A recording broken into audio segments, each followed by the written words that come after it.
நான் மீண்டுமாய் வந்து நம்முடைய பெரிய பாளையம் சபையிலே கர்த்தருடைய வார்த்தையை பகிர்ந்து கொள்வதிலே நான் மிகுந்த மகிழ்ச்சி அடைகிறேன். சிலுவையிலே அடிக்கப்பட்டு மரித்து மூன்றாம் நாளிலே உயிரோடு எழுந்த இயேசு கிறிஸ்துவின் நாமத்தினாலே நான் உங்கள் அனைவரையும் வாழ்த்துகிறேன். இன்னைக்கு எத்தனாவது நாள் கூட்டம்? எத்தனாவது நாள்?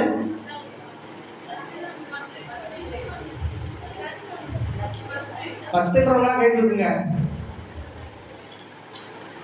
சரி, கீழே போட்டுருங்க. 11 கை தூக்குங்க. எனக்கு தெரியல 10வது நாளா 11வது நாளா எனக்கு தெரியல. ஆனா நான் ஒண்ணு மட்டும் உங்களுக்கு சொல்லிக்கொள்ள விரும்புறேன். நீங்க 10 நாள் பிரசங்கம் கேட்டிருந்தாலும் சரி, இல்ல 11 நாள் பிரசங்கம் கேட்டிருந்தாலும் சரி, இந்த 10 நாள் நீங்க கேட்டதை காட்டிலும் இன்னைக்கு மேலான ஒரு காரியத்தை நான் உங்களுக்கு பிரசங்கிக்க வேண்டும் என்று நான் விரும்புகிறேன். இவ்வளவு நாளா நீங்க கேட்டிருக்கலாம். இத்தனை வருஷமா நீங்க எத்தனை வருஷம் விசுவாசின்னு தெரியல. எத்தனை வருஷமா நீங்க பிரசங்கம் கேட்டிருப்பீங்க. வருஷம் புனித வெள்ளி வருது தானே? வருஷம் புனித வெள்ளி வருது. வருஷம் புனித வெள்ளி வருது. வருஷம் ஈஸ்டர் வருது. வருஷம் சிலுவை தியான கூட்டம் வருது. வருதா வரலையா? எல்லா வருஷமும் சிலுவை தியான கூட்டம் நம்ம நடத்துறாங்க சபையில. 10 நாள் பிரசங்கம் கேட்கிறோமா இல்லையா? கேட்கிறோம். ஆனா இத்தனை நாளா காலங்காலமா நீங்க கேட்டுட்டு இருந்தது எப்படி வேணா இருக்கட்டும். இன்னைக்கு நீங்க வந்தவங்க யாரும் வெறுமையாவோ இல்ல எதுக்கா வந்தோன்ற யோசிக்காம இவ்வளவு நாள் கேட்ட வார்த்தையை காட்டிலும் இன்னைக்கு மேலான ஒரு காரியத்தை நான் உங்களிடத்திலே சொல்ல வேண்டும் என்று நான் விரும்புகிறேன். அதாவது நீங்க எந்த அளவுக்கு வார்த்தையை உள்ள வாங்கிக்கணும்னு விரும்புறீங்களோ, வாஞ்சியா இருக்கிறீங்களோ. நான் இங்க பேசிட்டு இருக்கும்போது நீங்க அங்க விளையாடிட்டு இருந்தீங்க அப்படின்னா, இல்ல நான் இங்க பேசிட்டு இருக்கும்போது உங்களோட சிந்தனை வேற எங்கேயாவது இருந்துச்சு அப்படின்னா, அது நீங்க 10 நாள் கூட்டம் இல்ல 365 நாள் கூட்டம் வச்சா கூட வாழ்க்கை முன்னேறாது. ஆனா நீங்க உண்மையிலேயே என் வாழ்க்கை முன்னேறணும், என் வாழ்க்கை மேல வரணும், உண்மையிலேயே சிலுவை என்ன நடந்துச்சுன்றத நான் அறிஞ்சுக்கணும்னு விரும்புனீங்க அப்படின்னா, நான் இன்னைக்கு போதிக்கிற போதனையில இருந்து ஒரே ஒரு வார்த்தையை எடுத்துட்டு போனாலே போதும், உங்களுடைய வாழ்க்கை முழுவதுமாய் மாற்றி அமைக்கப்படும் என்று நான் சொல்லுகிறேன். பிரியமானவர்களே, நம்ம ஒரு வசனத்தை நம்ம வாசிப்போம். யோவான் 3வது அதிகாரம் 16வது வசனம். தேவன் தம்முடைய ஒரே பேரான குமாரனை விசுவாசிக்கிறவன் எவனோ அவன் கெட்டு போகாமல் நித்திய ஜீவனை அடையும்படிக்கு அவரை தந்தருளி இவ்வளவாய் உலகத்திலே அன்பு கூர்ந்தார். என்ன பிரதர், சிலுவை தியான கூட்டம் சொல்லி சொன்னீங்க, இதெல்லாம் சிலுவையை குறித்து ஒரு வசனம் எடுப்பீங்கன்னு பார்த்தா சிலுவை பத்தியே எதுவே இருக்கிற ஏதோ ஒரு வசனத்தை எடுத்திருக்கிறீங்க அப்படின்னு நீங்க யோசிக்கலாம். நான் உங்கள்ட்ட ஒன்று சொல்லணும்னு விரும்புறேன், நல்லா கவனிங்க. சுவிசேஷம்னா எத்தனை பேருக்கு தெரியும்? சுவிசேஷம்னா தெரியுமா என்னன்னு யாருக்காச்சும்? சுவிசேஷம் தெரியும் தானே? சுவிசேஷம் தெரியல அப்படின்னா நீங்க ரசிக்கப்பட்டிருக்கவே முடியாது. ஏன்னா யாரோ ஒருத்தவங்க வந்து உங்களுக்கு சுவிசேஷம் சொன்னாங்க. சுவிசேஷம் சொன்னதுனால என்ன நடந்துச்சு அப்படின்னா, அதை நீங்க ஏற்றுக்கொண்டீங்க, விசுவாசிச்சீங்க. இயேசுதான் என்னோட தெய்வம்னு நீங்க வாயினால் அறிக்கை பண்ணி அதை நம்புனீங்க. அதனாலதான் நீங்க ரசிக்கப்பட்டிருக்கிறீங்க. அதனாலதான் நீங்க வந்து இங்க வந்து உட்கார்ந்து இருக்கிறீங்க. இப்ப தெரியுதா சுவிசேஷம் என்ன அப்படின்னு தெரியுதா? ஆனா சுவிசேஷம்ன்றது இப்படி சிம்பிளா சொல்லி முடிச்சிட முடியாது. சுவிசேஷம்ன்றது இவ்வளவு சிம்பிளா சொல்லி முடிச்சிட முடியாது. சுவிசேஷத்தை போதிச்சோம் அப்படின்னா அதுல இருந்து தோண்ட நிறைய ரகசியங்கள் வெளி வந்துகிட்டே இருக்கும். அதுதான் சுவிசேஷம். நான் என்ன சொல்ல வரேன் அப்படின்னா, நீங்க எந்த விதமான சுவிசேஷத்தை வேணா கேட்டிருக்கலாம், எப்படி வேணா பிரசங்கங்கள் கேட்டிருக்கலாம், எவ்வளவோ போதனைகள் நீங்க கேட்டிருக்கலாம். நீங்க கேட்டிருக்கிற எல்லா போதனைகளும் இந்த பைபிள்ல இருந்து எந்த வசனத்தை எடுத்து நீங்க வாசிச்சாலும் எதை பிரசங்கம் பண்ணாலும், ஆனா அதோட பேக்ரவுண்ட் என்ன, அது பின்னாடி என்ன நடந்திருக்குது, அது எங்க போய் முடியுது, எங்க ஆரம்பிக்குது அப்படி நீங்க கவனிச்சீங்க அப்படின்னா அது கண்டிப்பா சிலுவையில தான் போய் முடியும். அதோட ஆரம்பமும் சிலுவையா இருக்கும், அதனுடைய முடிவும் சிலுவையாக இருக்கும். அதான் எப்படின்னு தான் உங்களுக்கு இன்னைக்கு காண்பிக்கணும்னு விரும்புறேன். தேவன் தம்முடைய ஒரே பேரான குமாரனை விசுவாசிக்கிறவன் எவனோ அவன் கெட்டு போகாமல் நித்திய ஜீவனை அடையும்படிக்கு அவரை தந்தருளி இவ்வளவாய் இவ்வுலகத்திலே அன்பு கூர்ந்தார். என்ன இந்த வசனம் சொல்லுது அப்படின்னா, தேவன் தன்னுடைய சொந்த குமாரனை இந்த உலகத்துக்கு அனுப்பி அவர் சொல்றாரு, இந்த சொந்த குமாரன் மேல வச்சிருக்கிற அன்பை காட்டிலும், நல்லா கவனிங்க, என்னோட சொந்த குமாரன் மேல வச்சிருக்கிற அன்பை காட்டிலும் அதிக அன்பு இந்த உலகத்துல இருக்கிறதான உங்கள் மீதும் என் மீதும் அவர் வச்சிருக்கிறார் காட்டுறதுக்காகத்தான் இயேசுவை உலகத்துக்கு அனுப்பி அவரை சிலுவையில் அடிச்சு மறிக்க வைக்கிறாரு. என்ன சொல்லணும் அப்படின்னா, நீங்க இவ்வளவு நாளா 10-15 நாள் யார் என்ன பாஸ்டர் பேசினாங்க, என்ன பேசினாங்க அப்படின்றது தெரியல. சிலுவையில் என்ன நடந்தது அப்படின்னு யாருன்னா தெரியுமா? சிலுவையில் என்ன நடந்தது என்ன சொல்லுங்க, உங்களுக்கு தெரிஞ்சதை சொல்லுங்க.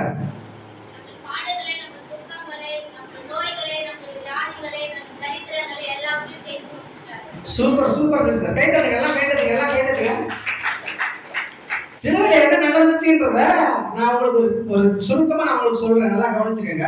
நீங்க வரைக்கும் கேட்டுருக்கீங்க என்ன தெரியல, அதனால சுருக்கமா சொல்லிட்டு நான் மேல போகணும்னு விரும்புறேன். சிலுவையில் என்ன நடந்துச்சு அப்படின்னா, சிலுவையில முதலா நமக்கு போதிக்கப்பட்டிருக்கு அப்படின்னா என்ன நம்ம கவனிச்சிருக்கோம் அப்படின்னா, சிலுவையில இயேசு என்னுடைய பாவங்களை அவர் தலையின் மீது ஏற்றுக்கொண்டார். என்ன நடந்துச்சு? இயேசு நம்முடைய பாவங்களை அவர் ஏற்றுக்கொண்டார் சிலுவையில. அதனால நம்மளுக்கு என்ன கொடுக்கப்பட்டுச்சு? நீதி நம்மளுக்கு கொடுக்கப்பட்டுச்சு. கரெக்டா நான் சொல்றது? பாவத்தை அவர் ஏற்றுக்கொண்டார், அவருக்கு இருந்த நீதி நம்மளுக்கு வந்துருச்சு. சரிதானே நான் சொல்றது? இது கேட்டிருக்கீங்க தானே, ஏற்கனவே தெரியுதானே எல்லாருக்குமே? இன்னும் அடுத்த ஸ்டெப் போனோம் அப்படின்னா, அவர் நம்முடைய சாபங்களை அவர் ஏற்றுக்கொண்டார். நல்லா கவனிங்க, அவர் நம்முடைய சாபங்களை ஏற்றுக்கொண்டார். சாபங்களை ஏற்றுக்கொண்டது நிமித்தமாக, நாம் ரட்சிக்கப்பட்டிருக்கிறது நிமித்தமாக எல்லா ஆசீர்வாதங்களும், அவருக்கு எல்லா ஆசீர்வாதங்களும் நமக்கு சொந்தமாக மாறி இருக்கிறது. சரியா நான் சொல்றது? என்ன எதுவுமே தெரியாத மாதிரி உட்கார்ந்துருக்கீங்க? சரியா நான் சொல்றது? பாவம் அவர்கிட்ட போயிருச்சு, நம்ம நீதிமான் ஆயிட்டோம். சாபம் அவர்கிட்ட போயிருச்சு, நமக்கு ஆசீர்வாதம் வந்துருச்சு. ஆபிரகாமுடைய எல்லா ஆசீர்வாதங்களும் இயேசு கிறிஸ்துவின் மூலமாக நமக்கு சொந்தமாக்கப்பட்டிருக்கிறது. இவ்வளவு சந்தேகமா பாக்குறீங்க? கலாத்தியர் 3ஆம் அதிகாரத்துக்கு திருப்போம். கலாத்தியர்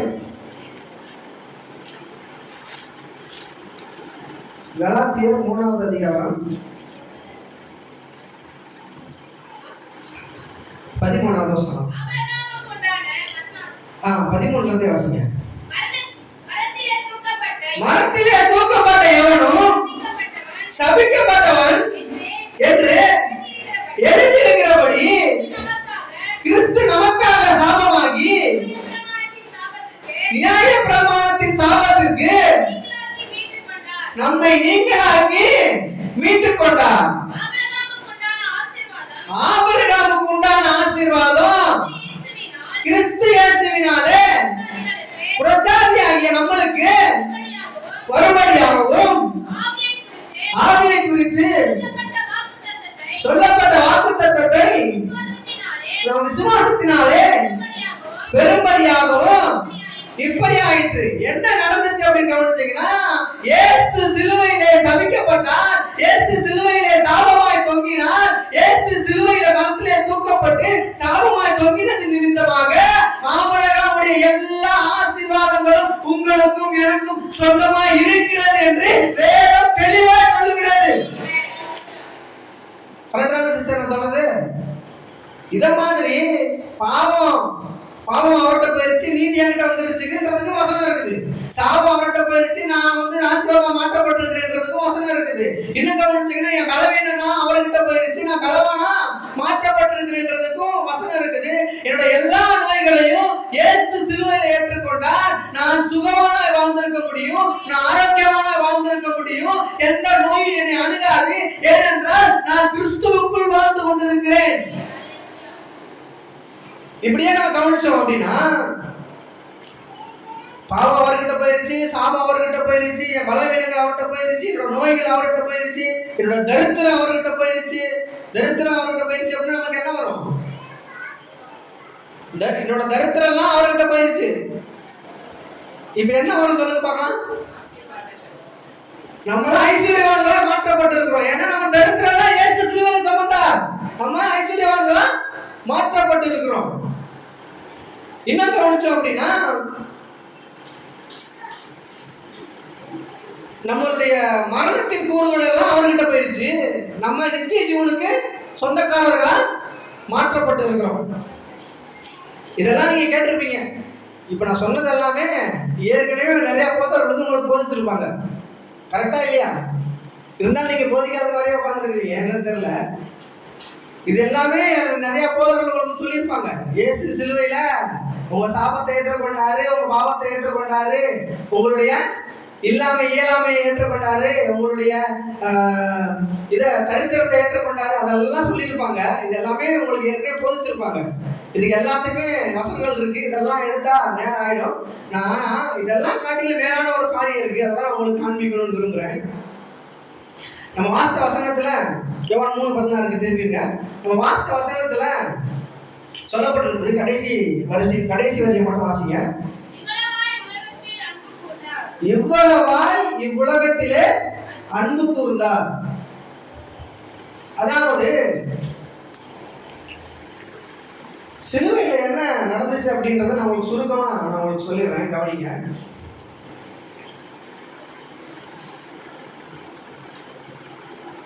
நான் சொன்ன ஆரம்பத்துல சுவிசேஷம் அப்படின்னு, சுவிசேஷத்தை நம்ம முழுவதுமா கற்று வச்சிருக்கோம் அப்படின்னா, சுவிசேஷம் முழுவதுமா நம்மளுக்கு தெரிஞ்சிருந்துச்சு அப்படின்னா, நம்ம எதை வேதத்துல இருந்து எதை எங்க வாசிச்சோம்னாலும் நம்மளுக்கு புரியும். அதை கொண்டு போய் சிலுவையோட ஒப்பிட்டு பார்த்தீங்க அப்படின்னா அது கண்டிப்பா அது மேட்ச் ஆகும். உங்களுக்கு எடுத்துக்காட்டு நம்ம சொல்றேன், கவனிங்களேன். ஆதாம் வந்து ஏதேன் தோட்டத்துல நல்லா ஜாலியா உலாவிட்டு இருக்கிறான், வாழ்ந்துட்டு இருக்கிறான். தேவன் வந்து ஆதாமை படைச்சு ஏதேன் தோட்டத்தை கொடுத்து அவனை நல்லா அதை வந்து பண்படுத்தி காத்துக்கொள்ள சொல்லி விட்டாரு. ஆதாமை எப்படி உண்டாக்குனார் அப்படின்னா, அவர் தேவனுடைய ரூபத்தின்படியும் தேவனுடைய சாயலின்படியும் தான் உண்டாக்குனாரு. அப்ப தேவனுக்கு இருக்கிற எல்லா குணாதிசயங்களும் ஆதாமுக்கும் இருந்துச்சு. ஆதாமும் தேவனை போல, ஒரு குட்டி தேவனை போல அந்த தோட்டத்துல உலா வாழ்ந்துட்டு இருந்தான்.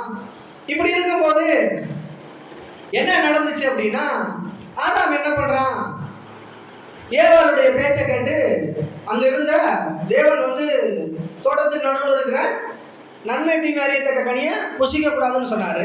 இவன் என்ன பண்ணிடுறான் அப்படின்னா, ஏவாளோட பேச்சை கேட்டு அந்த நன்மை தீமை அறியத்தக்க கனியை சாப்பிட்டுறான். சாப்பிட்ட உடனே என்ன நடக்குது? சாப்பிட்ட உடனே என்ன நடந்துச்சு சொல்லுங்க பார்க்கலாம். சாப்பிட்ட உடனே என்ன நடந்துச்சு அப்படின்னா, இவன் அவ்வளவு நாளா ஃப்ரீயா உலாவிட்டு இருந்தான் தோட்டத்துல. தேவன் வரும்போதெல்லாம் தேவன் கூட போயிட்டு பேசிட்டு இருந்தான், தேவன் கூட உலாவிட்டு இருந்தான், தேவன் இவரும் ஒன்னா உரையாடிட்டு இருந்தாங்க, நல்லா நடந்துட்டு இருந்துச்சு. ஆனா இதை சாப்பிட்ட உடனே சாப்பிட்டதுக்கு என்ன ஆச்சு அப்படின்னா, இவன் தேவனை விட்டு விலகி போறான். ஆனா இவன் தேவனை விட்டு விலகி போனா கூட தேவன் இவனை விட்டு விலகி போகல. இவன் சாப்பிட்டான்றது தேவனுக்கு தெரிஞ்சா கூட தேவன் வந்து நின்று தோட்டத்தை வந்து ஆதாமே நீ எங்கே இருக்கிறாய் அப்படின்னு கேட்கிறாரு. கேட்டவனே ஆதாம் பதில் சொல்றான், நான் வந்து நிர்வாணியா இருக்கிறேன், அதனால நான் போய் ஒளிஞ்சிட்டு இருக்கிறேன் அப்படின்னு சொல்லி இவன் பதில் கொடுக்குறான். பதில் கொடுத்தவனே தேவன் கேட்கிறாரு, நீ வந்து உனக்கு நிர்வாணி என்று அறிவித்தவன் யார் அப்படின்னு கேட்கிறாரு. இப்ப என்ன நடக்குது அப்படின்னா, ஆதாம் வந்து பிசாசினுடைய பேச்சை கேட்டு கீழ்ப்படியாம போனதுனால அவனுடைய சுபாவம், நல்லா கவனிங்க, தேவனுடைய சுபாவத்தை உடையவனாக இருந்தான். தேவனுடைய ரூபத்தின்படியும் அவருடைய சாயலின்படி உண்டாக்கப்பட்டிருந்தான். என்னைக்கு இவன் பிசாசுடைய வார்த்தையை கேட்டு, பிசாசுடைய சொல்ல கேட்டு கடவுளுடைய வார்த்தை கீழ்ப்படியாம போனதுனால இவனுக்குள்ள என்ன ஆகுது அப்படின்னா, இவன் அன்பு கூர்ந்துட்டு இருந்தான் தேவன் மேல, தேவன் இவன் மேல அன்பு கூர்ந்துட்டு இருந்தாரு. ஆனா இவன் கீழ்ப்படியாம போனதுனால இவன் தேவனை விட்டு விலகி போறான். ஆனா தேவனும் இன்னும் இவன் மேல அன்பு கூர்றாரு, இன்னும் இவன் மேல அன்பு கூர்றாரு, இன்னும் இவன் மேல அதிகமா அன்பு கூர்றாரு. ஆனா ஆதாம் இன்னும் தேவனை விட்டு விலகி போறான். ஆதாம் இன்னும் தேவனை விட்டு விலகி போறான். ஆனா தேவன் இன்னும் அவன் மேல அதிகமா அன்பு கூர்றாரு. அது எப்படி பிரதர்? தேவன் இன்னும் அதிகமா அன்பு கூர்றாருன்றீங்க, ஆனா ஆதாம் மட்டும் இன்னும் விலகி போறான், இன்னும் விலகி போறான், இன்னும் விலகி போறான்றீங்களே. அப்படி இல்லையே. நம்ம படிச்சு பார்த்தோம் அப்படின்னா தேவன் தான் தோட்டத்தை விட்டு துரத்தினார் அப்படி எழுதியிருக்குது. எழுதியிருக்குதா இல்லையா? தேவனை தோட்டத்தை விட்டு துரத்தினார் எழுதியிருக்குதா இல்லையா? எழுதியிருக்கிறவங்களாம் கை தூக்குங்க. எழுதியிருக்குதானே? தேவன் என்ன பண்றாரு? ஆதாம் பழத்தை சாப்பிட்ட உடனே என்ன நடக்குது? திரும்புங்க 1ஆம் அதிகாரத்துக்கு வாசிங்க. தோட்டத்தை விட்டு பழத்தை சாப்பிட்ட உடனே என்ன பண்றாரு தேவன் அப்படின்றத வாசிங்க.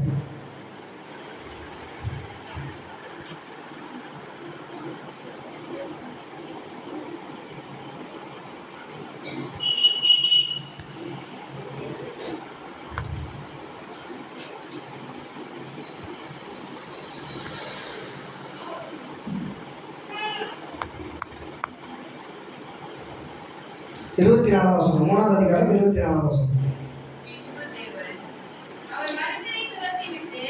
அவர் மனுஷனை துரத்தி விடுறாரு. என்ன பண்றாரு? மனுஷனை துரத்தி விடுறாரு. துரத்தி விட்டு ஜீவ விருட்சத்துக்கு போகும் வழியை காவல் செய்ய ஏதேன் தோட்டத்திற்கு அங்க ஒரு தூதனை போட்டு போதும், அங்க தூதனை போட்டு காவல் போட்டுறாரு. என்ன நடந்துச்சு? அவன் கீழ்ப்படியா போனதுனால என்ன பண்றாரு தேவன்? என்ன பண்றாரு? துரத்தி விட்டுறாரு. இவ்வளவு தெளிவா வாசிக்கிறத கூட பதில் சொல்ல மாட்டீங்களே. என்ன பண்றாரு? நீங்க பதில் சொல்லதான் உங்களுக்கு வார்த்தை டக் டக்குன்னு வந்துட்டே இருக்கும். இல்ல நானே பதில் சொல்லி நானே கேள்வி கேட்டு பதில் சொல்றதுக்கு எதுக்கு இது? அது வசனத்தை எடுத்துக்கிற காமிச்சிடறா, நீங்க பதில் சொல்ல மாட்டீங்களே எப்படி? என்ன பண்றாரு? துரத்தி விட்டுறாரு. இல்ல நீங்க பதில் சொல்லுங்க, என்ன நினைப்பா எல்லா உட்காந்து தூங்கி இருக்கீங்க தான் நினைப்பேன் நான்.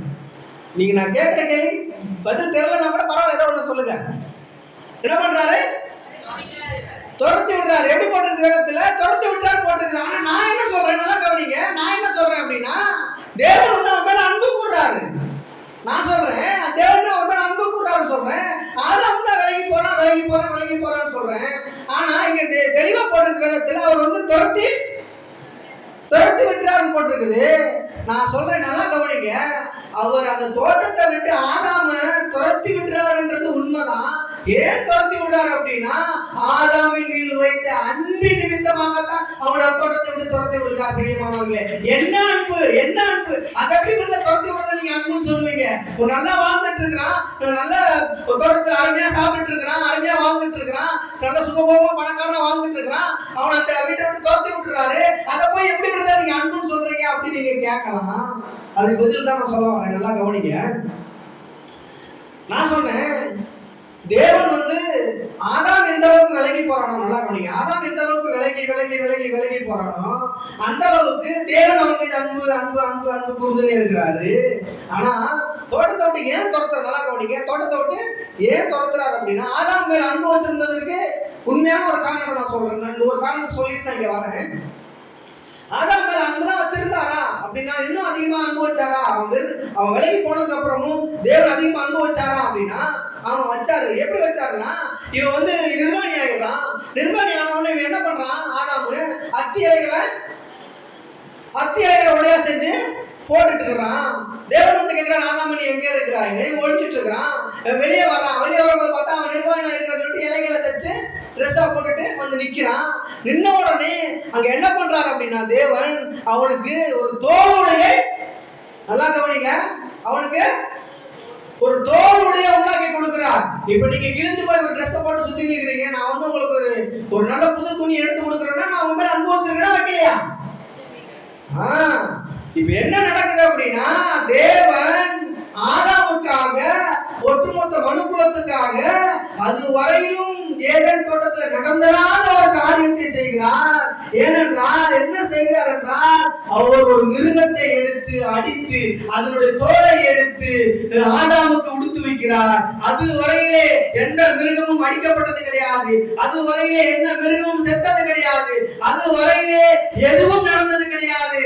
அன்றைக்கே இயேசுவை சிலுவையிலே அடிப்பதற்கு அடையாளமாக ஒரு மிருகத்தை எடுத்து ஏதேன் தோட்டத்திலே அடித்து, உனக்காக ரத்தம் சிந்தி இருக்கிறது, உன் பாவத்திற்காக ரத்தம் ஒரு மிருகம் சிந்தி இருக்கிறது, இதை போலத்தான் என்ற சொந்த குமாரனை இந்த உலகத்திற்கு அனுப்பி சிலுவையிலே அடிக்க போகிறேன் என்பதை அன்றைக்கே காண்பித்தார். பிரியமானவர்களே, இப்ப சொல்லுங்க, ஆதாம் மேல அதிக அன்பு வச்சிருக்கிறாரா வைக்கலையா?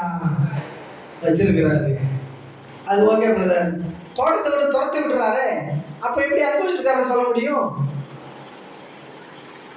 கவனிங்க, நல்லா கவனிங்க. ஆதாம் என்ன பண்ணா? கர்த்தருடைய வார்த்தைக்கு கீழ்ப்படியாம போய் பழத்தை சாப்பிட்டான். பழத்தை சாப்பிட்டதுனால என்னாச்சு? கீழ்ப்படியாம போனதுனால என்னாச்சு? பாவம் வந்துருச்சு.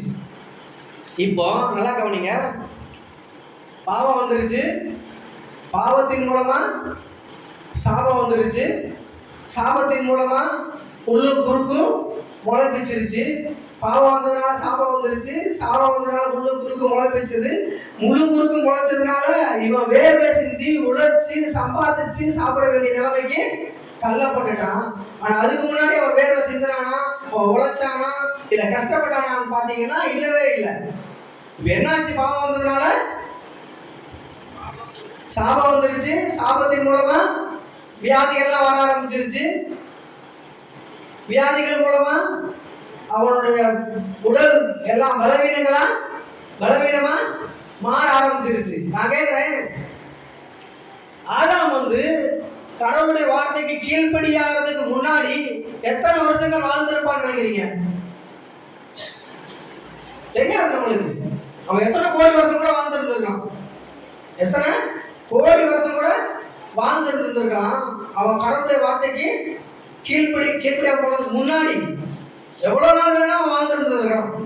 ஆனா கடவுளுடைய வார்த்தைக்கு கீழ்ப்படியாம போயிட்டு இந்த பாவம் சாபம் இதெல்லாம் வர ஆரம்பிச்சிருச்சு. இதனால என்ன நடக்குது அப்படின்னா, பாவம் வந்ததுனால சாபம் வந்துருச்சு, சாபம் வந்ததுனால நோய்கள்லாம் வர ஆரம்பிச்சிருச்சு, உடல்ல பலவீனங்கள்லாம் வர ஆரம்பிச்சிருச்சு.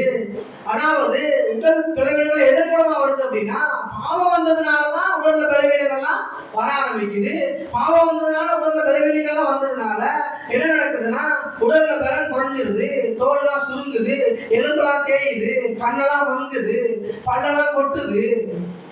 அப்படியே போய் பாவம் சாபம் இல்லாம தரித்திரம் கடல் எல்லாம் வந்து பாவத்தின் சம்பளம் மரணம் என்கிற சூழ்நிலையில கொண்டு போய் மனிதனை, உலகத்தில் பிறக்கிற ஒவ்வொரு மனிதனையும் அது மரணத்துக்குள்ளாக கொண்டு போய் விடுகிறது. பாவத்தின் சம்பளம் மரணம். பாவம் செய்கிற ஆத்மா சாகவே சாகும். இந்த நிலைமைக்கு உலகம் போயிருச்சு. இப்ப அந்த தோட்டத்தோடு ஆதாம துரத்தினாரு. இப்ப தேவன் வந்து அந்த தோட்டத்தை விட்டு ஆதாம துரத்தாம இருந்திருந்தாருன்னா, நல்லா கவனிங்க, ஆதாம அந்த தோட்டத்தை விட்டு துரத்தாம இருந்திருந்தாரு அப்படின்னா, அங்கே விட்டு வச்சிருந்தாரு அப்படின்னா, அவன் என்ன பண்ணிருப்பான் அப்படின்னா, அங்க இன்னொரு மரம் இருந்துச்சு. வாச வசனம் திருப்பி வாசிங்க. மனுஷனை துரத்தி விட்டு என்ன சத்தம் வாசிங்க. துரத்தி விட்டு போதும், ஜீவ விருட்சத்துக்கு போற வழிய தூதர்கள் போட்டு காவல் பண்றாரு. இப்ப சப்போஸ் அவனை துரத்தி விடாம இருந்திருந்தாரு அப்படின்னா, இவன் என்ன பண்ணிருப்பான் அப்படின்னா, இவன் அந்த பாவம் இருக்குது இவனுக்குள்ள, சாபம் இருக்குது இவனுக்குள்ள, அந்த இவனுடைய பலவீனங்கள் இருக்குது இவனுக்குள்ள, நோய் இருக்குது இவனுக்குள்ள, இவனுடைய உடல் தளர்ச்சிகள் இருக்குது இவனுக்குள்ள, இவனுடைய எலும்பெல்லாம் தேஞ்சு போயிருக்குது, பல்லெல்லாம் போட்டது. இவன் வந்து இளமையா இருந்த இவன் அப்படி முதுமையை நோக்கி போயிட்டே இருக்கிறான். இவன் இப்படியே இருந்து அந்த தோட்டத்துல இருந்து அவன் அங்கே விட்டு வச்சிருந்தாரு அப்படின்னா, இவன் அப்படியே அந்த நிலைமையிலேயே அந்த ஜீவ விருட்சத்தின் கனியை அவன் பறிச்சு புசிச்சிருந்தான் அப்படின்னா, இன்னைக்கு வரைக்கும் எந்த மனுஷனும் செத்து இருக்க மாட்டான். நோய்பட்டு இருந்தான், நோயிலே வாழ்ந்துட்டு இருப்பான். இல்லாமல் இருந்தான், இல்லாமலே வாழ்ந்துட்டு இருந்திருப்பான். அந்த வேதனையிலே வாழ்ந்துட்டு இருந்திருப்பான். இவன் அந்த கனியை போய் பறிச்சு புசிச்சிடக்கூடாது என்பதற்காகவே தேவன் அந்த தோட்டத்தை விட்டு துரத்தினார். இப்ப சொல்லுங்க சிஸ்டர், தேவன் ஆதாம் மீது அன்பு வைத்திருந்தாரா இல்லையா? ஆதாம் எவ்வளவுதான் விலகி விலகி விலகி விலகி போனாலும் தேவன் அவன் விலகி போகும்போது ஒரு 10% அனுபவிச்சிருந்தாரு அப்படின்னா, அவன் இன்னும் விலகி போகும்போது அது 20% மாத்துறாரு, இன்னும் விலகி போகும்போது 30% மாத்துறாரு, இன்னும் விலகி போகும்போது 40% மாத்துறாரு. அவனுடைய விலகல் விலகல் விலகல் விலகல் தேவனுடைய அன்பு அதிகமாகுது அதிகமாகுது அதிகமாகுது அதிகமாகுது அதிகமாகுது. இதனுடைய விளைவு என்னவானது என்றால்,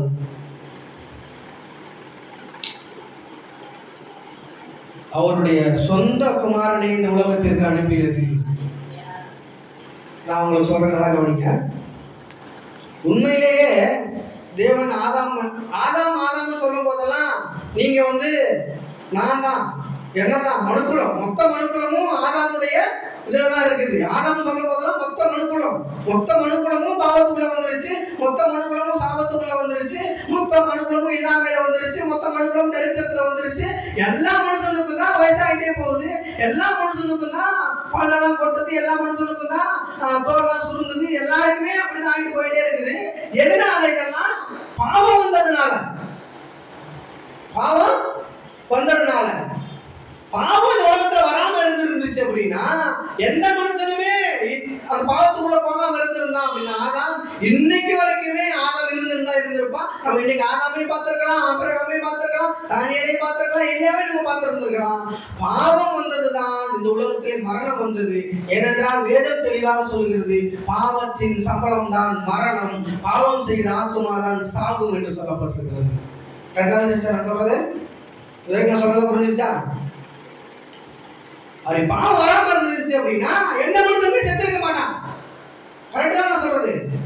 பாவம் உலகத்துல வராம இருந்துச்சுன்னா எந்த மனுஷனுமே இறந்திருக்க முடியாதுன்றத நீங்க ஏத்துக்கிறீங்களா, ஏத்துக்கலையா? அக்ரின்றவங்களா கை தூக்குங்க. மித்தெல்லாம் எப்படி? பாவம் இந்த உலகத்துல வரல அப்படின்னா நான் சொல்றேன், வேதம் சொல்லுது மரணம் வந்திருக்காது. கன்ஃபார்மா சிஸ்டர்? பாவம் வரலன்னா மரணம் வந்திருக்காது. பாவத்தின் சம்பளம் தான் மரணம். பாவத்தினாலதான் பாவம் செய்கிற ஆத்துமா தான் சாகும் நியாயப்பிரமாணம் சொல்லுது. இன்னும் இப்ப மேல போலாம். இப்ப நான் சொல்றேன், ஆதாம் பாவம் செஞ்சதுனால முள்ளு குறுக்கு முளைப்பிச்சிச்சு. இந்த உலகம் இன்னைக்கும் வேர்வை செஞ்சு சாப்பிட்ற நிலைமை தான் இந்த உலகத்துல இருக்குது. இன்னைக்கு பிறக்கிற மனுஷன் கூட பிறக்கிறான், 1 வயசு ஆகுது, நல்லா புஷ்டியா வளர்றான். நல்லா கவனிங்க, நல்லா புஷ்டியா வளர்றான். திரும்பி 2 வயசு ஆகுது, நல்லா புஷ்டியா வளர்றான். 3 வயசு ஆகுது, நல்லா புஷ்டியா வளர்றான். 4 வயசு ஆகுது, நல்லா புஷ்டியா வளர்றான். ஒரு 20 வயசு ஆகுது, 18 வயசு ஆகுது, 20 வயசு ஆகுது, 30 வயசு ஆகுது, நல்லா வளர்றான். அப்புறம் கவனிச்சிங்க அப்படின்னா எப்படி வளர்ந்து வந்தானோ, நல்லா கவனிங்க, எப்படி வளர்ந்து வந்தானோ அப்படியே கொஞ்சம் கொஞ்சமா உடல் விளைவினங்கள் உண்டாகுது, நோய்கள் வருது, தோரெல்லாம் சுருங்குது. அப்படியே ஆப்போசிட்டா அப்படியே எப்படி வளர்ந்து வந்தானோ அப்படியே வளர்ந்து வந்துட்டு அப்படியே சுருங்கி போய் கடைசியில மரணம் வந்துடுது. இப்போ மரணம் எப்படி வருது? எதனால வருது? பாவத்தின் சம்பளம் மரணம். இப்போ உலகத்துக்குள்ள மரணம் எப்படி பிரவேசிச்சது? பாவம் வந்ததுனால உலகத்துக்குள்ள மரணம் பிரவேசிச்சது. கரெக்டா? பாவத்தின் சம்பளம் மரணம். இப்போ பாவத்தோட அடிப்படை, அதாவது பாவத்தினுடைய வேர், மரணத்தினுடைய வேர், மரணம் தான் ஒரு மரம் அப்படின்னு வச்சுக்கிட்டீங்கன்னா அதனுடைய வேர் என்ன அப்படின்னா பாவம். ஆதாம் கீழ்ப்படியாம போனதுதான். கரெக்டா? மரணத்தினுடைய வேர் எங்க இருக்குது? பாவம். பாவம் தான் மரணத்தினுடைய வேர். இப்போ நல்லா கவனிங்க, இப்போ இயேசுவை இந்த உலகத்துக்கு அனுப்புனாரு. எதுக்காக இயேசுவை இந்த உலகத்துக்கு அனுப்புனாரு அப்படின்னா, ஆதாம் என்ன பண்ணிட்டான்? வார்த்தைக்கு கீழ்ப்படியாம சொல்லுங்க, வார்த்தைக்கு கீழ்படியாம அவன் மரணத்துக்குள்ள ஒரு மனுஷனையும் கொண்டு போயிட்டான். இப்ப அதை மாற்றி அமைக்கணுன்றதுக்காக ஒரு பாவமும் செய்யாத, ஒரு பாவமும் அறியாத தன்னுடைய சொந்த குமாரனாகிய இயேசுவை இந்த உலகத்துக்கு அனுப்புறாரு. நான் சொன்னேன், மனுக்குள்ள எந்த அளவுக்கு விலகி விலகி விலகி விலகி போகுதோ அந்த அளவுக்கு தேவன் அவங்க மேல அதிக அன்பு அதிக அன்பு அதிக அன்பு வச்சிருக்கிறாரு அப்படின்னு. கொஞ்சம் விலகி போன உடனே அவர் சாமுவேல் தீர்க்கதரிசி அனுப்பி சொல்றாரு, இது மாதிரி தேவன் இருக்கிறாரு, இவங்க நம்புங்க அப்படின்னு சொல்றாரு. அதுக்கப்புறம் அடுத்த தீர்க்கதரிசி அனுப்புறாரு, அடுத்த தீர்க்கதரிசி அனுப்புறாரு. அப்படியே பாத்தீங்கன்னா எல்லா தீர்க்கதரிசியும் அனுப்பி கடைசி ஆகாய தீர்க்கதரிசி வரைக்கும் அனுப்புறாரு. இவங்க என்ன பண்றாங்க அப்படின்னா, எல்லா தீர்க்கதரிசியுமே கடவுளை பத்தி சொல்ற எல்லா தீர்க்கதரிசிகளையுமே, கடவுளை தீர்க்கதரிசி சொல்ற எல்லா தீர்க்கதரிசிகளையுமே இவங்க விலகி போற அந்த சுபாவம் உடையதா இருக்கிறதுனால, வெறுக்கிற அந்த சுபாவம் உடையவர்களா இருக்கிறதுனால எல்லா தீர்க்கதரிசிகளையும் ஒருத்தரையா கொண்டுறாங்க. பிசாசு என்ன யோசிக்கிறான் அப்படின்னா, அவர் சொன்னார் இல்லையா ஆதியாகமத்துல இவனுடைய தலையை நசுக்குவேன்னு சொன்னார் இல்லையா, ஒரு தீர்க்கதரிசி வரும்போதும் ஓ இவனாதான் இருக்குமோ, ஓ இவனாதான் இருக்குமோ அப்படின்னு சொல்லிட்டு மனிதர்கள் மூலமாகவே ஒவ்வொருத்தரையும் சாகடிச்சிடறான். ஆகாய தீர்க்கதரிசி வரைக்கும் இதுதான் நடந்துகிட்டு இருக்குது. ஒரு தீர்க்கதரிசி எதுக்காக அனுப்புறாருன்னா, அவர் மனிதன் மேல வச்சிருக்கிற அன்பை காட்டுறாரு. இவங்க இப்படியாவது அந்த ஏதேன் தோட்டத்தை இழந்து போன அந்த பிரிவை திரும்பி இணைச்சிடலாம் அப்படின்றதுக்காக ஒரு தீர்க்கதரிசியா மனிதன் மேல இருக்கிற அன்பை காட்டுறதுக்காக அவர் அனுப்புறாரு. ஒரு தீர்க்கதரிசியா அனுப்பும் போது 10% இருந்த அன்பு 20% ஆகும். அடுத்த தீர்க்கதரிசி அனுப்பும்போது 30 ஆகும், அடுத்த தீர்க்கதரிசி அனுப்பும்போது 40 ஆகும், அடுத்த தீர்க்கதரிசி அனுப்பும்போது 50 ஆகும், மாறிட்டே வருது. இப்படியே கூட்டிட்டு வந்து கடைசியில என்ன நடக்குது அப்படின்னா, அவர் ஒட்டுமொத்த அன்பையும் ஒருத்தர் மேல வச்சிருந்தாரு. யார் அப்படின்னா அவருடைய குமாரன் மேல வச்சிருந்தாரு. எப்படி நான் ஒட்டுமொத்த அன்பையும் அவர் குமாரன் மேல வச்சிருந்தாருன்னு சொல்றேன் அப்படின்னா, நல்லா கவனிங்க. எத்தனை அம்மாமார் இருக்கிறீங்க? கை தூக்குங்க பாப்போம். எத்தனை அம்மாமார் இருக்கிறீங்க? இந்த அம்மாமார்க்கெல்லாம் போய் கேட்டேன். நான் வந்து நான்ல யாருன்னா கேட்டாங்கன்னா அப்படின்னா, நீங்க யாரு மேல சிஸ்டர் அதிக அன்பு வச்சிருக்கீங்க அப்படின்னு கேட்டா, என் பையன் மேலதான் வச்சிருக்கேன்னு சொல்லுவான். கரெக்டா இல்லையா? இப்ப என்ன எடுத்துக்கீங்களேன், உங்களை விட்டுருங்க, நீங்க எப்படி தெரியல, என்ன எடுத்துக்கங்க. இப்போ எனக்கு எங்க மனைவி இருக்கிறாங்க, ஓகேங்களா? என் மனைவி இருக்கிறாங்க, எங்க அம்மா இருக்கிறாங்க, எங்க அப்பா இருக்கிறாங்க, என் நண்பர்கள் இருக்கிறாங்க, என் சொந்த பந்தங்கள்லாம் இருக்கிறாங்க. நல்லா கவனிங்க, என் சொந்த பந்தங்கள்லாம் இருக்கிறாங்க, எல்லாருமே இருக்கிறாங்க. நான் நண்பர்கள் மீதும் அன்பு வச்சிருக்கிறேன், என்னோட உறவினர்கள் மீதும் அன்பு வச்சிருக்கிறேன், எங்க அண்ணன் மேலேயும் அன்பு வச்சிருக்கிறேன், என் தம்பி மேலேயும் அன்பு வச்சிருக்கிறேன், என் மனைவி மேலேயும் அன்பு வச்சிருக்கிறேன், என்னோட மாமியார் மேலேயும் அன்பு வச்சிருக்கிறேன். அந்த மாதிரி இந்த உலகத்துல இருக்க எல்லார் மேலேயும் நான் அன்பு வச்சுதான் வச்சிருக்கிறேன். ஆனா இவங்க எல்லாரையும் காட்டிலும், என்னுடைய மனைவியை காட்டிலும் எனக்கு அன்பு யார் மேல இருக்குதுன்னா என் பையன் அவன் என் பையன். இப்போ உலகத்துல இருக்கிறவங்களே எடுத்துக்கங்களே, இப்போ ஒரு பையன் போயிட்டு ஏதாவது தப்பு பண்ணிட்டு வந்துடுறான், திருடிட்டு வந்துடுறான்னு வச்சுக்கலாம். ஆனா அவங்க அம்மா என்ன பண்ணுவாங்க அப்படின்னா, அவனுக்கு தான் சப்போர்ட் பண்ணுவாங்க. இல்லப்பா அது கூட சேர்ந்து இருக்கிறாங்கல்ல, அவனுக்கு தான் அவன் சொல்லி கொடுத்து ஏதாவது பண்ணிருப்பாங்க. பையன்லாம் அப்படி கிடையாது, சொல்லுவாங்களா இல்லையா?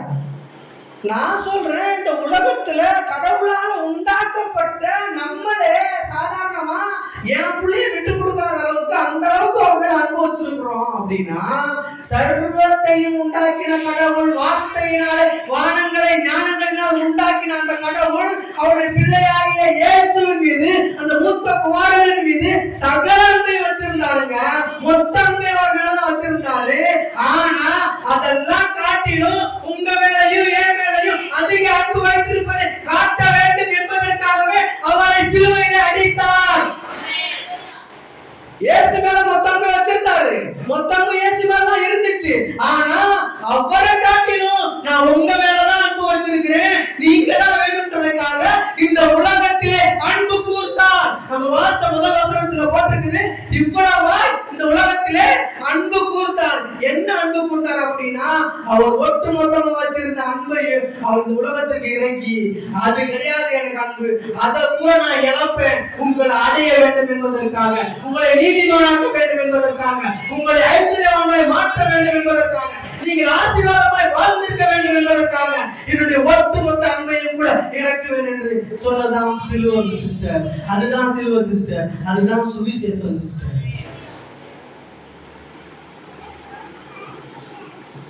இன்னும் கவனிச்சோம் அப்படின்னா ஒரு வசனத்தை நம்ம வாசிப்போம்.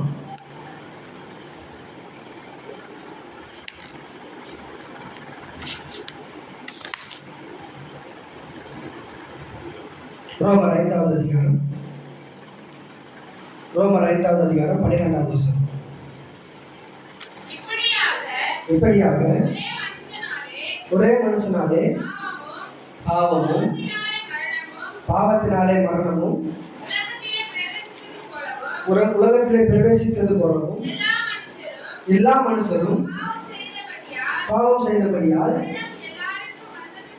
மரணம் எல்லாருக்கும் வந்தது போலவும் எதுவும் ஆயிற்று. நியாய பிரமாணம் கொடுக்கப்படுவதற்கு முன்னும் பாவம் உலகத்தில் இருந்தது. நியாய பிரமாணம் இல்லாதிருந்தால் நியாய பிரமாணம் எதுக்கு கொடுக்கப்பட்டுச்சு அப்படின்னா, எல்லா மனுஷரும் ஆதாம் வந்து பாவத்துக்கு கீழ்படிஞ்சு வந்துட்டான், உலகத்துல வந்துட்டான். உலகத்துல வாழ்ந்துட்டு இருக்கிற எல்லா மனுஷனுக்கும் தான் செய்யறது பாவம் தானே தெரியல. நல்லா கவனிங்க. அவன் ஒரு காரியம் செஞ்சுட்டு இருக்கிறான், ஒரு தப்பு பண்ணிட்டு இருக்கிறான், அவன் ஏதோ செஞ்சுட்டு இருக்கிறான். ஆனா அவன் என்ன நடக்குது அப்படின்னா, அந்த மனிதர்களுக்கு அறிவிலேயே இல்லை, சிந்தனையிலேயே இல்லை, எண்ணத்திலேயே இல்லை. நம்ம செய்யறது பாவம் தான்றதே தெரியல. நம்ம என்ன பண்ணிட்டு இருக்கிறோன்றதே அவனுக்கு தெரியல. அந்த அளவுக்கு மனுக்குள்ள வந்து பாவத்துக்குள்ள போயிருச்சு. இப்ப தெரியுதா? விலகி போறாங்க நான் சொல்றேன் இல்லையா? இப்ப எந்த அளவுக்கு விலகி போயிட்டாங்க அப்படின்னா, நான் செய்யறது பாவம்ன்றதே தெரியாத அளவுக்கு விலகி போயிட்டாங்க. நான் செய்யறதுதான் சரி, நான் செய்யறதுதான் கரெக்ட், நான் நீதியை தான் பண்ணிட்டு இருக்கிறேன்.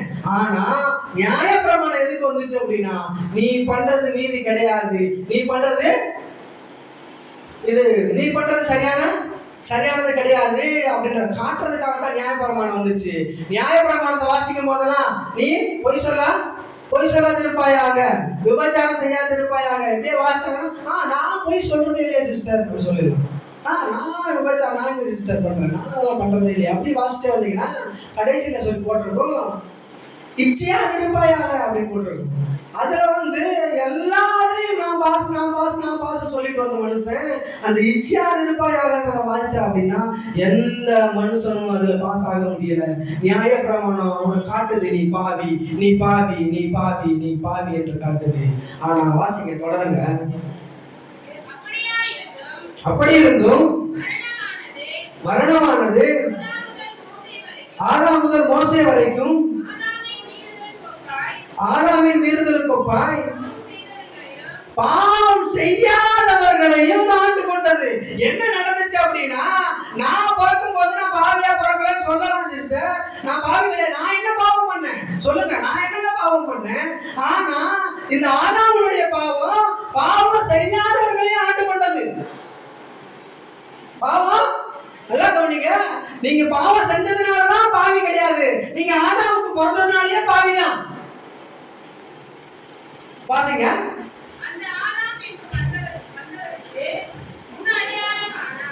வாசிங்க 15 வாசிங்க.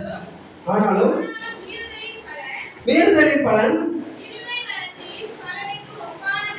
கிருபை வரத்தின் பலனுக்கு ஒப்பானதல்ல. எப்படி எனில் ஒருவனுடைய மீறுதலினாலே அநேகர் மரித்திருக்க. என்ன அப்படின்னா, ஆதாமுடைய மீறுதலால, நல்லா கவனிங்க, ஆதாமுடைய மீறுதலால இன்னைக்கு வரைக்கும் பிறந்துட்டு இருக்கிற சின்ன குழந்தையா இருக்கட்டும், இன்னைக்கு வரைக்கும் வாழ்ந்துட்டு இருக்கிற மனுஷங்களா இருக்கட்டும், எல்லாம் யாருடைய மீறுதல்னால? ஆதாமுடைய மீறுதல்னால இன்னைக்கும் மரணத்தை நோக்கி போய்கிட்டே இருக்கிறோம். இன்னைக்கும் மரணத்தை நோக்கி போய்கிட்டே இருக்கிறோம். வாசிங்க.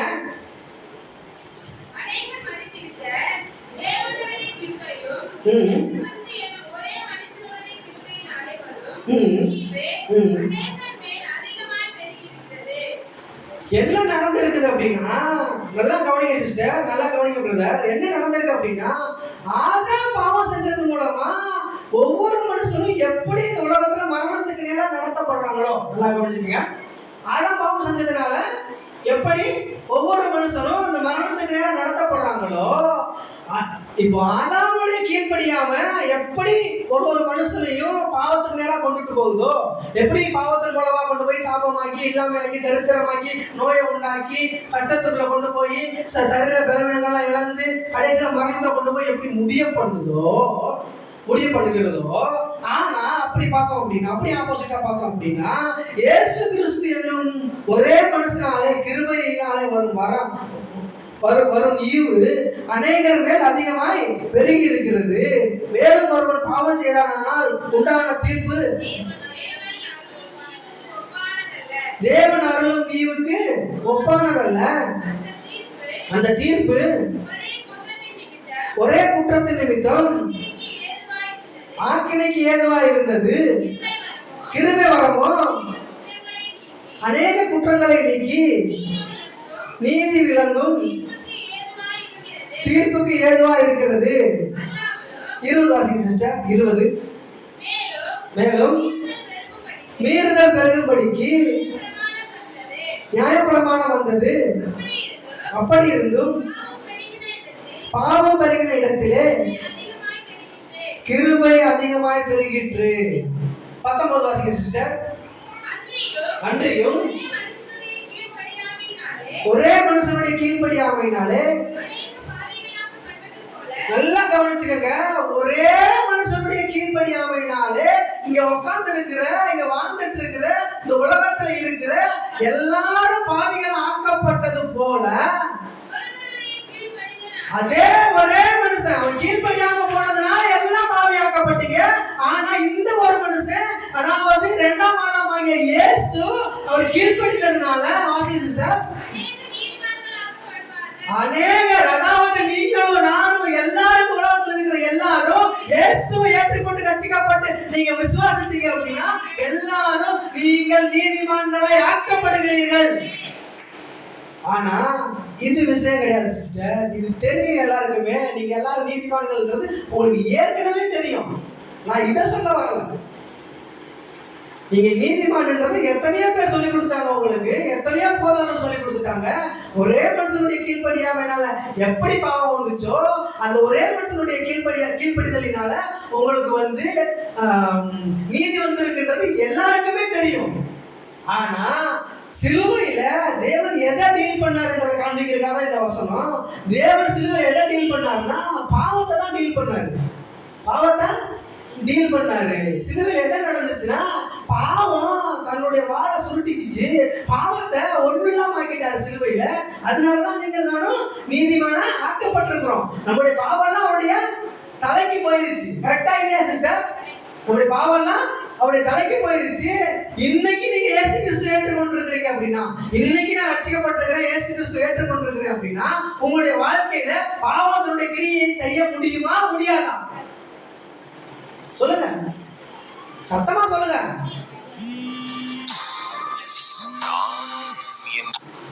முடியுமா? இயேசு கிறிஸ்துவை நீங்க ஏற்றுக்கொண்டிருக்கிறீங்க, ஓகேவா? இயேசு கிறிஸ்து சிலுவையில பாவத்தை ஒண்ணு இல்லாம பண்ணிட்டாரு. சிலுவையில பாவம் அதனுடைய வேறு அருந்துருச்சு. இன்னைக்கு நீங்க இயேசு கிறிஸ்து ஏற்றுக்கொண்டிருக்கிறீங்க, ரட்சிக்கப்பட்டிருக்கிறீங்க, நீதிமானாக்கப்பட்டிருக்கிறீங்க. இப்ப பாவம் உங்களை டீல் பண்ண முடியுமா முடியாதா? முடியாது. கையாட்டுங்க. முடியாது. எப்படிங்க முடியும்? மொத்த பாவமும் சிலுவையில அவர் தலைக்கு போயிருச்சுங்க. அவருடைய நீதி உங்களுக்கு வந்துருச்சுங்க. இயேசு உங்களுக்குள்ள இருக்கிறாருங்க. எத்தனை பேருக்குள்ள இயேசு இருக்கிறாருன்னா, யாரெல்லாம் அறிக்கை செஞ்சு, யாரெல்லாம் நீங்க வாயை திறந்து இயேசுடைய தெய்வம் ஏற்றுக்கொண்டீங்களோ, உங்கள் ஒவ்வொருடைய இருதயத்துக்குள்ளும் இயேசு இருக்கிறார். இன்றைக்கு பாவத்தினுடைய கிரியை உங்களை மேற்கொள்ள முடியவே முடியாது. முடியாது சிஸ்டர். நீங்க முடியும்னு உட்கார்ந்து இருக்கிறதுனாலதான் இன்னைக்கும் அது உங்களை ஆதிக்கம் செலுத்திக்கிட்டே இருக்குது. நீங்க முடியும் நம்புறதுனாலதான் இன்னைக்கும் அந்த பாவம் உங்களை டீல் பண்ணிக்கிட்டே இருக்குது. ஆனா உண்மையிலே என்ன நடந்துருச்சு அப்படின்னா, பாவத்தினுடைய ஒட்டுமொத்த கிரியையும் சிலுவையிலே ஒன்றுமில்லாமல் போக பண்ணினார். நீங்க அதன் மூலமா நீதிமானாக்கப்பட்டிருக்கிறீங்க. நீதிமானா மட்டும் ஆக்கப்படல சிஸ்டர், மரணத்தில் இருந்து நீங்கள் விடுவிக்கப்பட்டிருக்கிறீர்கள். நீங்கள் எப்படி ஆதாமுடைய கீழ்ப்படியாமையினால ஒவ்வொரு நாளும் உங்களுடைய வயசு ஆகினே போகும்போது, உங்களுடைய உடல் சுருங்கினே போகுதோ, உங்களுடைய இளமை முதுமை ஆகினே போகுதோ, அது ஆதாமுடைய வித்துனால வந்தது. உங்க இளமை என்ன ஆகுது அப்படின்னா வயசாக வயசாக வயசாக உங்களுடைய தோல் சுருங்கின்னு போகுது, எலும்பு தேய்ச்சின்னு போகுது. அதெல்லாம் பாவத்தின் கிரியைகள். நான் என்ன சொல்ல வருகிறேன் என்றால், அதற்கும் மேலாக பாவ ஆதாமுடைய கீழ்ப்படியாமை உங்களை வயசாக்கி வயசாக்கி வயசாக்கி வயசாக்கி உங்களை மரணத்துக்கு நேரம் நடத்தும் அப்படின்னா, இந்த இயேசு கிறிஸ்துவினுடைய கீழ்ப்படிதல் வயசான உங்களை இருந்தா கூட உங்களை இன்னும் வயசான காலத்துல இருந்து இன்னும் இளமை இளமை இளமை இளமை இளமை இளமை இளமைக்கு கொண்டு வர முடியும். நான் என்ன சொல்ல வருகிறேன் என்றால், உங்களுடைய இளமையை இயேசு கிறிஸ்துவின் ரத்தத்தின் மூலமாக நீங்கள் தக்க வைத்துக் கொள்ள முடியும். இயேசு கிறிஸ்துவின் வருகை வரைக்கும் நீங்கள் மரணிக்காமல் இருக்க முடியும். ஆனா உங்களுடைய விசுவாசம் அந்த அளவுக்கு இருந்தா தான் அது செயல்பட முடியுமானவர்களே. என்ன பிரதர் இப்படி சொல்றீங்க? அதான் வேதம் சொல்லுது, பாவத்தினுடைய ஒட்டுமொத்த கிரியையும் சிலுவையில அழிக்கப்பட்டாயிற்று. சிலுவையில அழிக்கப்பட்டாயிற்று. நான் விசுவாசிக்கிறேன் சிஸ்டர், என்னால இளமையாவே வாழ முடியும். நான் சொல்றேன், நான் 20 வருஷத்துக்கு முன்னாடி எப்படி இருந்தனோ இன்னைக்கும் அதே மாதிரிதான் இருக்கிறேன். இயேசு கிறிஸ்துவின் வருகை வரைக்கும் என்னால் அந்த மாதிரியாக இருக்க முடியும். ஏனென்றால் பாவத்தின் கிரியைகள், எல்லா பாவத்தின் சம்பளம் மரணம் என்று சொல்லப்பட்டிருக்கிறது அல்லவா? அந்த பாவத்தின் ஒட்டுமொத்த கிரியையும் சிலுவையிலே இயேசு கிறிஸ்துவின் மூலமாக அவர் மரித்தார். நான் ஜீவனாய் வாழ்ந்திருக்கும். ஏங்க, பாவத்தை சிலுவையில் ஏற்றுக்கொண்டார், நான் நீதிமான் சொல்றேன், ஆமான்னு சொல்றோம்லங்க. சாபத்தை அவர் ஏற்றுக்கொண்டாரு, நான் ஆசீர்வாதமா இருக்கிறேன் ஏற்றுக்கொள்றோம். என் தரித்திரத்தை அவர் ஏற்றுக்கொண்டாரு, நான் ஐஸ்வர்யவானா இருக்கிறேன் நம்ம ஏற்றுக்கொள்றோம். நான் சொல்லுகிறேன், அவர் டீல் பண்ணது பாவத்தையோ, அவர் டீல் பண்ணது சாபத்தையோ, அவர் டீல் பண்ணது இல்லாமையோ தரித்திரத்தையோ மட்டுமே அல்ல. அவர் டீல் பண்ணது பாவத்தின் சம்பளமாகிய மரணத்தின் வேறாகிய பாவத்தை ஒன்றுமில்லாமல் அழிய பண்ணினார். நீங்க நம்புனீங்க அப்படின்னா, நீங்க விசுவாசிச்சீங்க அப்படின்னா, ஒரு நோய் நொடி இல்லாமல் நீங்கள் காலங்காலமாக வாழ்ந்திருக்க முடியும் என்பதே சத்தியம். பிரியமானவர்களே, என்ன பிரதர் நம்பவே முடியலையே? நம்ப முடியுதா? நம்ப முடியலையா? நீங்க நம்புறீங்களோ நம்பலையோ அது எனக்கு தெரியாது. ஆனால் கடவுளுடைய சத்தியம் என்னவென்றால், இயேசு மரணத்தை ஜெயித்தார்.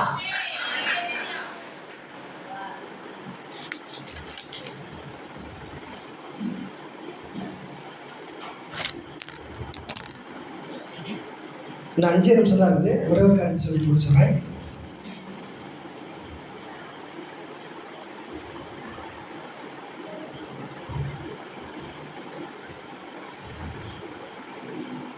நியாயப்பிரமாணம் என்ன பண்ணுச்சு சொன்னேன் நான். நியாயப்பிரமாணம் வந்து பாவின்னு, நியாயப்பிரமாணம் நம்மளெல்லாம் பாவின்னு காட்டுச்சு. கரெக்டா?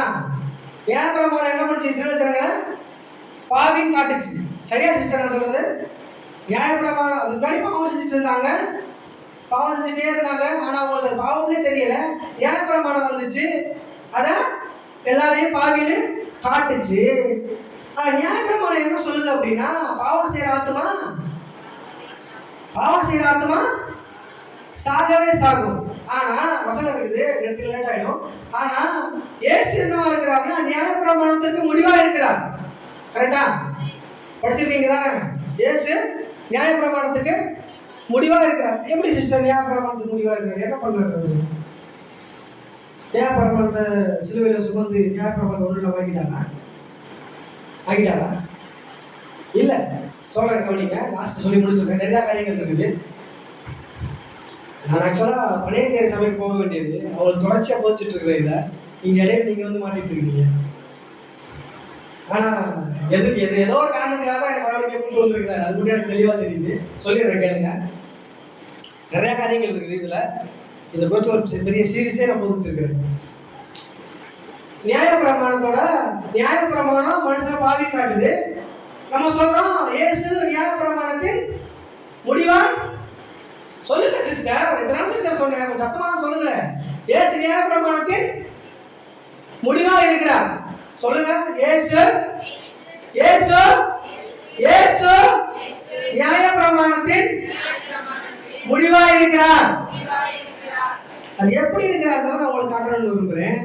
பாவத்தின் சம்பளம் மரணம். பாவம் செய்கிற ஆத்துமா சாகவே சாகும். சரி சிஸ்டர், பாவத்தின் சம்பளம் மரணம், பாவம் செய்கிற ஆத்துமா சாகவே சாகும். இதுதானே நியாயப்பிரமாணம் சொல்லுது. இதுதானே காலகாலமாக நடந்துட்டு வருது. இதுதானே பிசாசு வந்து அங்கே கீழ்ப்படியாக போறதுனால இதுதான் இந்த காலகாலம் நடந்துக்கிட்டு வந்துட்டே இருக்குது. சரி, ஓகே. நியாயப்பிரமாணம் என்ன சொல்லுதுன்னா பாவத்தின் சம்பளம் மரணம், பாவம் செய்கிற ஆத்மா சாகவே சாகும்னு சொல்லுது. நான் கேட்கிறேன், நல்லா கவனிங்க, நான் கேட்கிறேன், பாவம் செய்கிற ஆத்மா தானே சாகும்? பாவம் செய்கிற ஆத்மா தானே சாகும்? பாவம் செய்கிற ஆத்மா தான் சாகும் போட்டிருக்குது. பாவத்தின் சம்பளம் தானே மரணம். ஆனா இயேசு உலகத்துல வந்து பிறக்கிறாரு. நல்லா கவனிங்க, இயேசு உலகத்துல வந்து பிறக்கிறாரு. இயேசு உலகத்துல வாழ்றாரு. 33 வருஷம் உலகத்தை வாழ்றாரு. வாழ்ந்து முடிச்சிச்சு. 33 வயசுன்றது மனிதனுக்கு ஒரு சரியான வாலிப பருவம். நல்லா கவனிச்சுக்கோங்க. 33 வயசுன்றது ஒரு மனிதனுக்கு சரியான வாலிப பருவம். அந்த 33 வயசுல என்ன பண்றாங்க அப்படின்னா இயேசுவை சிலுவையில் அடிக்கிறாங்க. சிலுவையில் அடிச்சு அவரை சாகடிக்கிறாங்க. கரெக்டா இல்லையா? சிலுவையில் அடிச்சு அவரை சாகடிக்கிறாங்க. அவரும் செத்துறாரு. இயேசு சிலுவையில் மரித்தாரா? மரிக்கலையா? இயேசு சிலுவையில மரிச்சிடுறாரு. ஆனா நியாயப்பிரமாணம் சொல்லுது பாவம் செய்யற ஆத்துமா சாகவே சாகும். நான் கேட்கிறேன், இயேசு பிறந்தாரு, வாழ்ந்தாரு, இருந்தாரு, நடந்தாரு, 33 வருஷம் வாழ்ந்தாரு. இயேசு எங்கெங்க பாவம் பண்ணாரு? இயேசு பாவம் பண்ணாருன்னு எங்கேயாவது போட்டிருக்குதா? யாராவது கம்ப்ளைண்ட் பண்ணிருக்காங்களா இயேசு பாவம் பண்ணாருன்னு? எங்கேயாவது இயேசு பாவம் பண்ணாருன்னு யாருக்காவது தெரியுமா? பிலாத்துவே சொல்றான், இந்த நீதிமானுடைய பழிக்கு நான் பாத்திரம் கிடையாதுன்ட்டு கையை கழுவுறான். அப்படின்னா இயேசு எந்த பாவமும் செய்யவே இல்லை. இயேசு எந்த பாவமும் செய்யல. ஆனா நியாயப்பிரமாணம் சொல்லுது பாவம் செய்யற ஆத்துமா சாகவே சாகும். நான் கேட்கிறேன், பாவம் செய்யற ஆத்துமா தானுங்க சாகணும், ஏங்க இயேசு சாகுறாரு? நான் சொல்லுகிறேன், இயேசு மரித்ததின் மூலமாக நியாயப்பிரமாணத்தை ஒன்றுமில்லாமல் பண்ணினார். இனிமேல் நியாயப்பிரமாணத்தின் முடிவு இயேசு. ஏனென்றால் நியாயப்பிரமாணம் சொல்லுகிறது பாவத்தின் சம்பளம் மரணம், பாவம் செய்யற ஆத்துமா சாகவே சாகுன்னு. பாவமே செய்யல, நீதிமானா வாழ்றேன், நான் சாகுறேன். ஏன் சாகுறேன்னா நியாயப்பிரமாணம் போய் நியாயப்பிரமாணம் ஒண்ணுமில்ல. நியாயப்பிரமாணத்தின் முடிவு இயேசுவா இருக்கிறார். பிரியமானவர்களே, சிலுவையில என்ன சொன்னார் அப்படின்னா, இனிமேல் அந்த நியாயப்பிரமாணம் என்னுடைய எந்த மக்களையும் மேற்கொள்ள முடியாது. இப்ப வந்து நின்றுட்டு நீ பாவின்னு சொல்ல முடியாது. ஏன் இப்ப வந்து நீ பாவம் செய்யல, இப்ப இல்லைன்னு சொல்லல, நீ பாவம் செய்யல, ஆனா நியாயப்பிரமாணம் இப்ப வந்து நின்று நீ பாவின்னு சொல்ல முடியாது. ஏன் சொல்ல முடியாது அப்படின்னா, நீங்களும் நானும் கிறிஸ்துவுக்குள்ளாக வாழ்ந்து கொண்டிருக்கிறோம். தேவன் உங்களை பார்க்கவில்லை, சிலுவையில் அறையப்பட்ட கிறிஸ்துவை பார்க்கிறார் உங்கள் மூலமாக. நீங்க ஏன் பாவி கிடையாது, நீங்க ஏன் சாபமான ஆள் கிடையாது, நீங்க ஏன் தரித்திரவான்கள் கிடையாது அப்படின்னா, தேவன் உங்களை பார்க்கவில்லை, சிலுவையின் கண்ணாடி வழியாக உங்களை பார்க்கும் போதெல்லாம் சிலுவையில் அறையப்பட்ட இயேசுவை பார்க்கிறார். இதுதான் சிஸ்டர் சுவிசேஷம். இதுதான் சிலுவையில நடந்துச்சு. இன்னும் சொன்னா நான் நைட்டு ஃபுல்லா போதிச்சுட்டே போவேன். நிறைய காரியங்கள் இருக்குது. ஆனா நான் போதித்த காரியங்களை நீங்க எதெல்லாம் விசுவாசிக்கிறீங்களோ, எதெல்லாம் எனக்கு எடுத்துக்கொள்கிறீர்களோ, இது எனக்கு நீங்க எடுத்துக்கொண்டீங்க அப்படின்னா, நான் சொல்லுகிறேன், எப்படி இயேசுவை வாலிப பிராயத்தில் சிலுவையில் அடித்தார்களோ, எதற்காக வாலிப பிராயத்தில் சிலுவையில் அடித்தார்கள் என்றால், நீங்களும் நானும் இளமையை விட்டு கொடுக்க கூடாது என்பதற்காக, உங்களுக்கும் எனக்கும் முதுமையே வரக்கூடாது என்பதற்காக அவர் இளமையிலே சிலுவையில் அடிக்கப்பட்டார் என்பதுதான் சத்தியம். பிரியமானவர்களே, கர்த்தர் உங்களை ஆசீர்வதிப்பாராக.